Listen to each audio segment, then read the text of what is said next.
औज़ुबिल्लाहिमिनश्शैतानिर्रजीम बिस्मिल्लाहिर्रहमानिर्रहीम। मैं हूं आपका तबीब हकीम लियाकत अली खिची अपने चैनल तिब की दुनिया मुफरद अज़ा के साथ।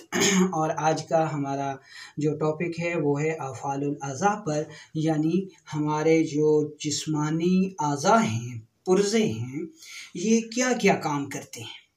दोस्तों, किसी भी मशीनरी को जब वो ख़राब हो जाए, उसको ठीक करने के लिए ये ज़रूरी है कि उस मैकेनिक को उस मशीनरी के उन तमाम कुल पुर्ज़ेजात का इल्म होना सेहत की हालत में ज़रूरी है, तभी वो उस मशीनरी की ख़राबी की सूरत में उसका इलाज कर सकता है। कानून मुफ़रद अज़ा की बुनियाद अफ़आलुल अज़ा पर है, यानी अज़ा की ख़राबी का नाम मर्ज़ है।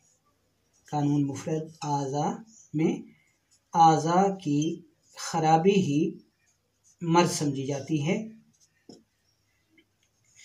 तो ऐसी सूरत में कानून मुफ़रद अज़ा के मुआलजे के लिए ये ज़रूरी हो जाता है कि सेहत की हालत में उसको अज़ा के अफ़आल का इल्म होना ज़रूरी है, तभी वो मर्ज़ की सूरत में उस उज़्व का इलाज कर सकता है, वरना नहीं कर सकता। तो इस सिलसिले में हमने सबसे पहला जो उज़्व चुना है, जिसके अफ़आल पर हम बात करेंगे, इसको दिमाग कहा जाता है। दोस्तों, दिमाग ही वो सोचने, समझने और उस पर एक्शन लेने के अहकामात को सादिर करने का ज़िम्मेदार है।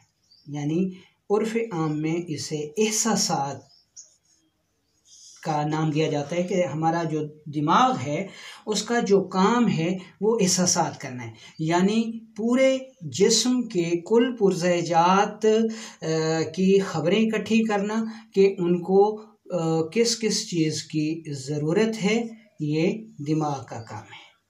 ये ख़बरें इकट्ठी करने के बाद इन ज़रूरियात को पूरा करने के लिए अहकामात सादिर करना भी दिमाग की ही ज़िम्मेदारी है।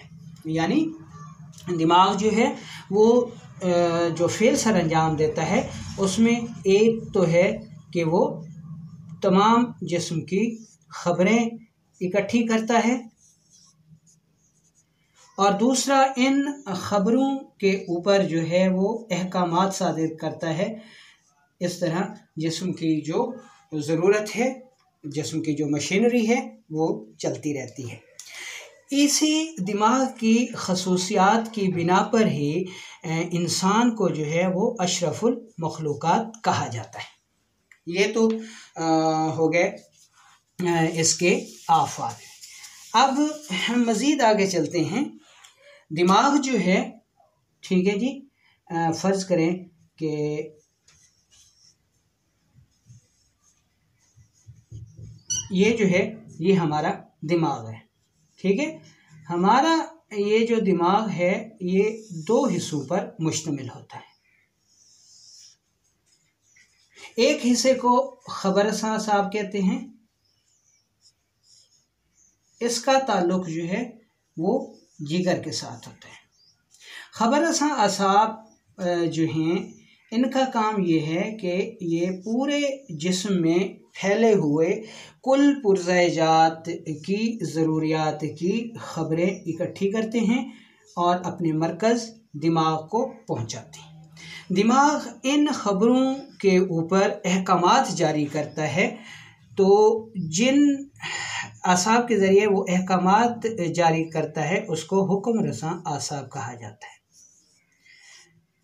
जो हुक्म रसां असाब हैं उनका ताल्लुक़ क़ल्ब से होता है, और जो ख़बर रसां असाब होते हैं उनका ताल्लुक़ जिगर के साथ होता है। अब जब कोई फ़र्द असाबी गुदी कहेगा तो हमें फ़ौरन पता चल जाएगा कि दिमाग का जो ख़बरें इकट्ठे करने वाला मरकज़ है उसमें ख़राबी है। और जब कोई मुआलिज असाबी उज़लाती नाम लेगा तो हमें ये मालूम हो जाएगा कि इस वक्त जो हुक्म रसां असाब हैं वहाँ पर ख़राबी पैदा हो चुकी है। अगर ख़बर रसां आसाब में ख़राबी हो तो जिस्म के जो आज़ा हैं उनका राबता कट जाता है, एक दूसरे से राबता नहीं होता, कम्युनिकेशन जिसको हम कहते हैं कम्युनिकेशन, उसमें ख़राबी आ जाती है जी कि किस उज़्व की क्या ज़रूरत है, किस पुर्ज़े को क्या चीज़ चाहिए, कोई पता नहीं है। और अगर यहाँ पर ख़राबी आ जाती है तो फिर अहकामात रिलीज़ नहीं होते, यानी कल्ब को कोई पता नहीं है जी कि दिमाग के किस हुक्म की तामील कैसे करनी है, किस उज़्व को कौन सी चीज़ कितनी मिकदार में पहुंचानी है, कल्ब को कोई पता नहीं होता, जिसकी वजह से वो दिमाग के अहकामात पर अमल दरामद नहीं कर सकता, क्योंकि अहकामात जो हैं वो उस तक पहुंचते ही नहीं हैं। और यहाँ पर जो है ख़बरें जो हैं वो दिमाग तक पहुंचती नहीं हैं कि कौन से खलिए को, कौन से उज़्व को क्या चीज़ चाहिए, वो दिमाग तक नहीं पहुंचती। ये असाबी गुद्दी ख़राबी कहलाती है। और जहाँ से ये अहकामात कल्ब तक नहीं पहुंचते तो यहाँ पर जो ख़राबी है वो हुक्म रसां आसाब की ख़राबी है।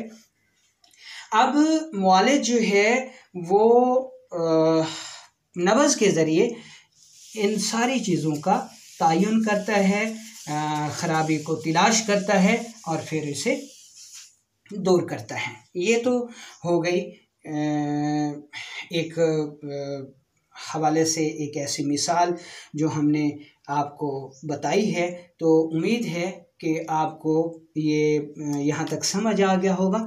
अब यहाँ पर एक छोटी सी हम आपको मिसाल जो है वो पेश कर देते हैं, जिसकी वजह से नए अतिबा को जो है ऐसे लोग गुमराह करते हैं। ये हो गया दिमाग, ठीक है जी। इसको हमने कहा ख़बर रसां आसाब, ठीक है जी। इसको आसाबी गुद्दी भी कहा जाता है। आसाबी गुद्दी का मतलब ये है कि दिमाग का ताल्लुक़ जो है वो जिगर के साथ है, और इसका मतलब ये है कि दिमाग का ताल्लुक़ जो है वो कल्ब के साथ है। अब तिब यूनानी में जो लोग काम करते हैं वो इसको कैफियत में ले जाते हैं जी कि असाबी गुद्दी का मतलब तर गर्म हो गया, और असाबी उज़लाती तो तर खुश्क होनी चाहिए। तो ये आप इसको सर्द खुश असाबी उज़लाती कैसे कह देते हैं। देखें दोस्तों, ये तिब यूनानी की इस्तिलाहात हैं, तर गर्म, तर सर्द वगैरह। कानून मुफरद अज़ा की जो इस्तिलाहात हैं वो असाबी गुद्दी, असाबी उज़लाती हैं। यहाँ पर अज़ा की बहस की जा रही है, कैफियत की नहीं, क्योंकि कैफियत तो अरकान से भी पहले हैं। कैफियत थी, कैफियत ने मादी सूरत इख्तियार की, अरकान बनी, फिर मिजाज, फिर अखलात, फिर अज़ा, फिर अरवा, यानी फिर जाके अज़ा बने, ठीक है। अखलात के बाद जाके अज़ा बने। तो कैफियत तो रह गई मादी सूरत में। यहाँ तो हम बात कर रहे हैं अज़ा की। इसलिए जब हम कहते हैं आसाबी उज़लाती तो इसका मतलब ये है कि दिमाग का ताल्लुक़ कल्ब से है। तो अब इस पर कैफियत को ले आना जो है वो गलत बात है, क्योंकि कैफियत तो बहुत पहले पीछे रह गई। तो उम्मीद है कि आपको अफ़ालुल अज़ा का ये हिस्सा पसंद आया होगा। इंशाअल्लाह अब नेक्स्ट टाइम हम कल्ब के अफ़ाल का मुताला करेंगे।